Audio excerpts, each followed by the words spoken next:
read a little bit later than planned, but here we are with the Crimson Vow draft achievement list. So if you haven't seen these before, it's a bit like on Xbox achievements or PlayStation trophies where you do the thing and you get bragging points for it effectively. It doesn't really count towards anything, but I thought it would be something, I always thought it was something that would be cool to be included in Arena, and I just thought, well, okay, I'm going to make my own. So best way to describe it is to give you an example, and the first one is what's turning out to be a bit of a classic. It is the good old death draw. So this draw 2, lose 2 life is an effect which you see a lot on black cards, where you're going to be drawing the cards and you've got to lose life for that. But obviously this can backfire, and you can sometimes be not having enough life to play this and survive. However, there is a way you can use this to win, and if your opponent's on 2 or less life, you can cast it, target them with this particular iteration of the idea with the Fell Stinger. Fell Stinger.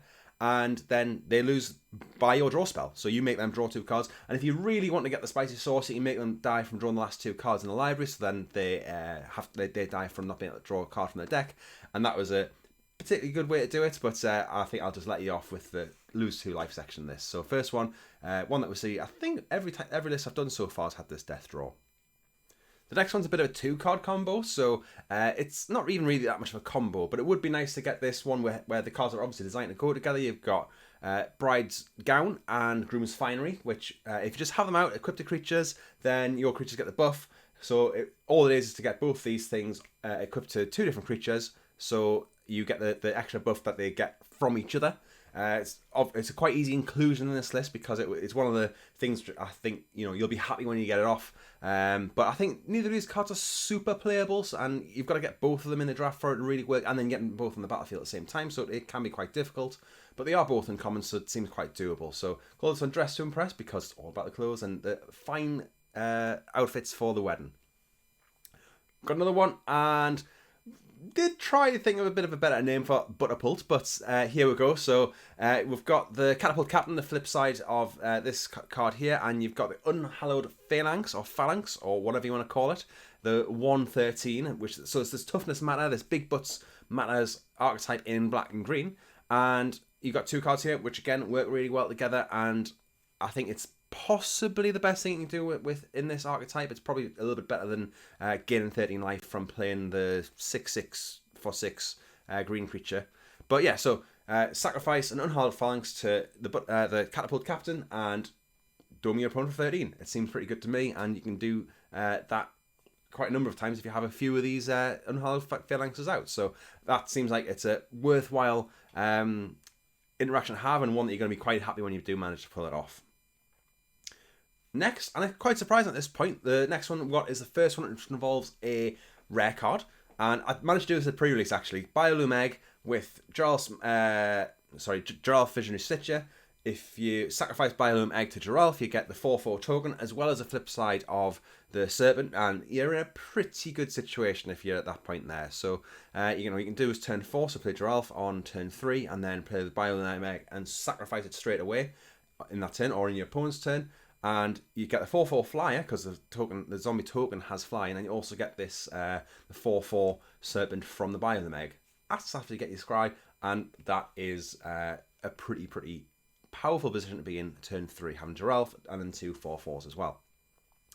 Next up, we've got Rainbow Shaman, and this is quite a cool card.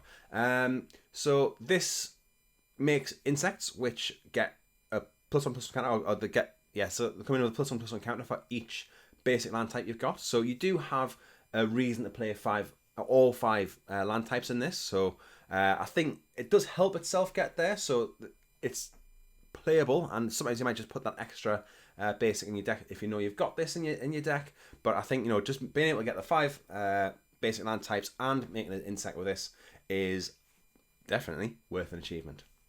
And so far we've been going from the easiest, least splashy things, least impressive things, but still really cool to get, kind of working our way up.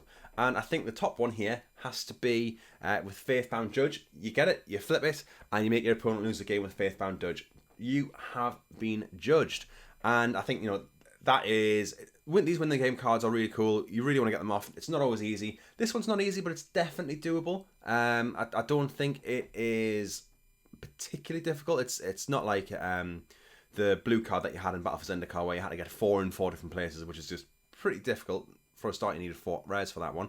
But here, you get the mythic, and you do manage to do it. I've seen a few people doing it already, and well done to them. It's a pretty spicy way to win the game. And to be honest, if my opponent did this to me, I was going to say I wouldn't be salty. I would probably still be a little bit salty, but I think it would still be getting some appreciation for it. So if you manage to pull any of these off, or if you think of any others, feel free to comment down below, or tweet us at PLDMTG, PLD_MTG.